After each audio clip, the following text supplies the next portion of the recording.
नमस्कार मैत्रिणींनो, मी शिवन्या आणि स्वागत करते तुमचं पुन्हा एकदा आपल्या नवीन व्हिडिओमध्ये।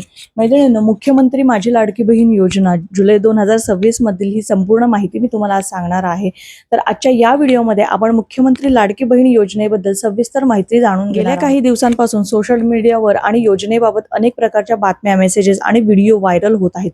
कोणीतरी सांगत आहे की अनेक महिलांची नावे योजनेतून कमी करण्यात आली आहेत, तरी काही जण सांगत आहेत तर जुलै महिन्याचा हप्ता थांबवण्यात आला आहे।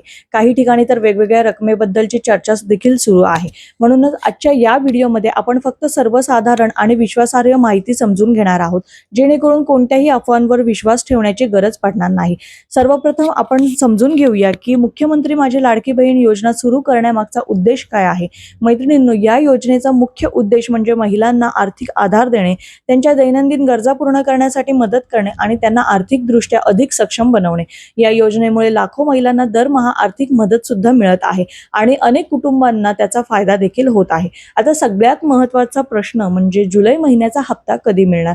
मैत्रिणींनो, याबाबत अनेक चर्चा सुरू असल्या तरी हप्ता जमा होण्याची अचूक तारीख शासनाकडून अधिकृतपणे जाहीर केली जाते। त्यामुळे सोशल मीडियावर फिरणाऱ्या कोणत्याही तारखेला अंतिम समजू नका। अधिकृत घोषणा होईपर्यंत संयम ठेवा।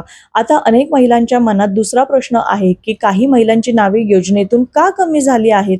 तर याचे सर्वात मोठे कारण म्हणजे पात्रतेची आणि कागदपत्रांची पडताळणी। शासन वेळोवेळी लाभार्थ्यांची माहिती तपासत असते। आधार क्रमांक, बँक खाते, ई-केवायसी, अर्जातील माहिती आणि इतर निष्कांची पडताळणी केली जाते।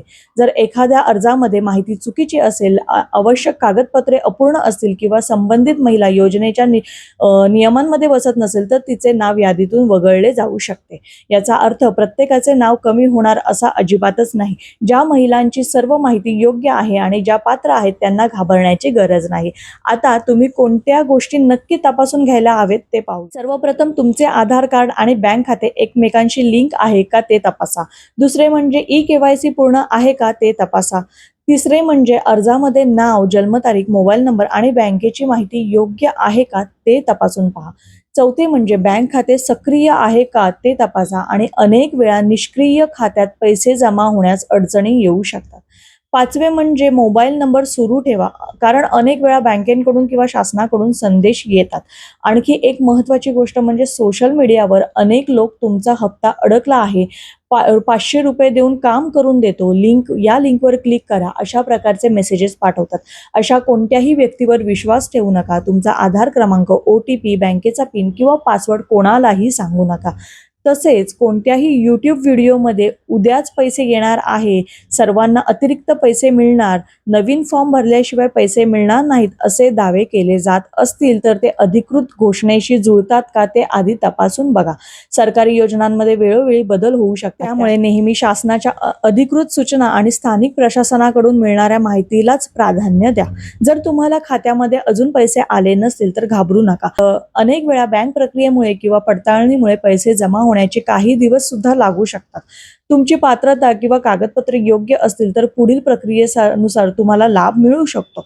माझी सर्व बहिणींना एकच विनंती आहे, कोणत्याही अफवांवर विश्वास ठेवू नका, एकमेकांना चुकीची माहिती पाठवू नका। योग्य माहिती मिळाल्यावरच ती इतरांपर्यंत तुम्ही पोहोचवा। सरकारी योजना या लोकांच्या हितासाठी असतात आणि त्यामुळे आपण सर्व कागदपत्रे योग्य ठेवणे, वेळोवेळी पडताळणी करणे आणि शासनाच्या सूचनांचे पालन करणे ही आपली जबाबदारी आहे।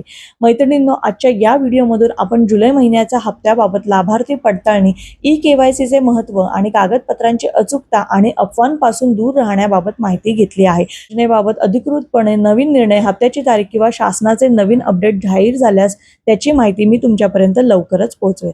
जर हा व्हिडिओ तुम्हाला उपयुक्त वाटला असेल तर तो इतर बहिणींपर्यंत नक्की शेअर करा, जेणेकरून त्यांनाही योग्य माहिती मिळेल आणि अशा सरकारी योजना किंवा महिला सक्षमीकरण आणि महिलाच्या अपडेटसाठी आपल्या चॅनलला सबस्क्राईब करायला विसरू नका।